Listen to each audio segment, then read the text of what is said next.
guys, welcome back to ECL. Today is day 14 and happy Friday. Wow, 2 weeks. 2 weeks, guys. We're halfway through this, our halfway mark. Do not give up. We have this. We may have hit some bumps in the road. Some of you have had vacations, holidays, anniversaries, birthdays. There's always going to be something to celebrate. There's always going to be something that can get in our way of our goals. So let's stay on track, keep going. So today I want to talk with you about another one of the yoga yamas, yoga yama. This one is satya. And satya has to do with truthfulness. So again, this is one where people can assume that the practice of satya is more applicable to habitual liars, but not the case. How truthful are you with you? How truthful are you about your situation? Hopefully a lot of us have begun being a little bit more truthful during this challenge. Truthful with ourselves. These bangs again, guys. So what happens when you cut your bangs yourself? Color your hair yourself? This is what happens. Anyway, back to the truth. See, I'm being truthful with myself about this hair. Anyway, let's be truthful about the state of our health and move forward. Let's be truthful about relationships. What areas do we need to improve on? Where do we need to work? Let's do that together. We want to be honest in all things. So this, your parents weren't wrong when they said, if you can't say something nice, don't say nothing at all. This is true. This would actually be a yoga principle. My dad probably never knew when he said that he was speaking a yogic truth, but it is. If you can't say something nice, if it can't be said in love, if giving the truth is more detrimental than not speaking, weigh that out. Weigh that out.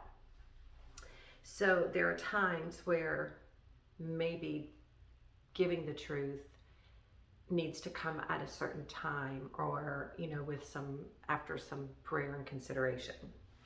But be honest in all things. Be honest in a non-violent way. That's why we acted on ahimsa. We built on ahimsa yesterday.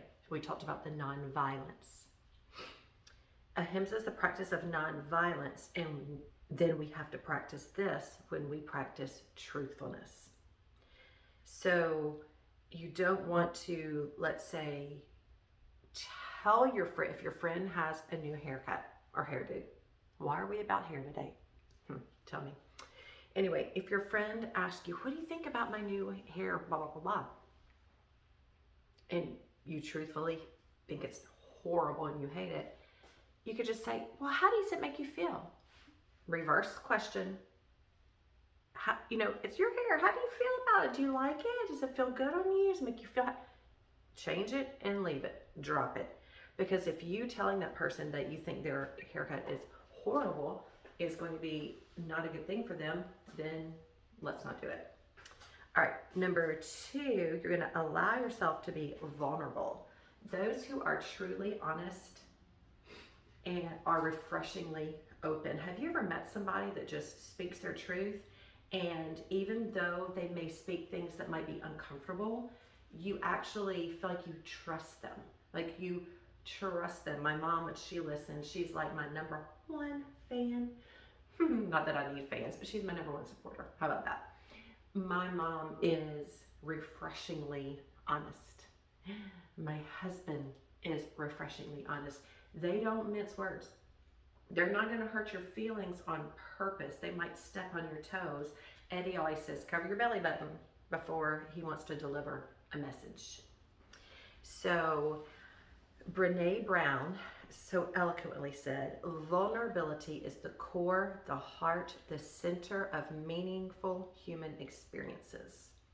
Truthfulness is raw. She didn't say that, this writer that I'm reading from him. It's courageous, it's genuine and deeply human. It is vulnerable. but it is also undeniable.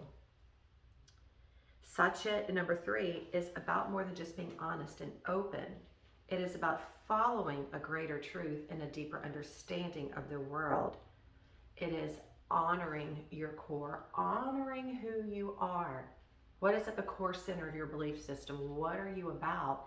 And living up to that. We talked about, like with our control bubble, well, think about the important things to you. Are you living out here, or are you living here in the core, in the center, and honoring who you are, being truthful to who you are? So I will challenge you today to do an inventory and see how truthful are you. What is an area that you can do to increase that? For some, it's going to be an internal truthfulness. For others, it's going to be learning how to deliver messages, or maybe not being so blunt and painfully, truthful. Whatever it is, I encourage you to take a look and see what ways that you can improve in the principle of Satya. And until next time, every day choose love.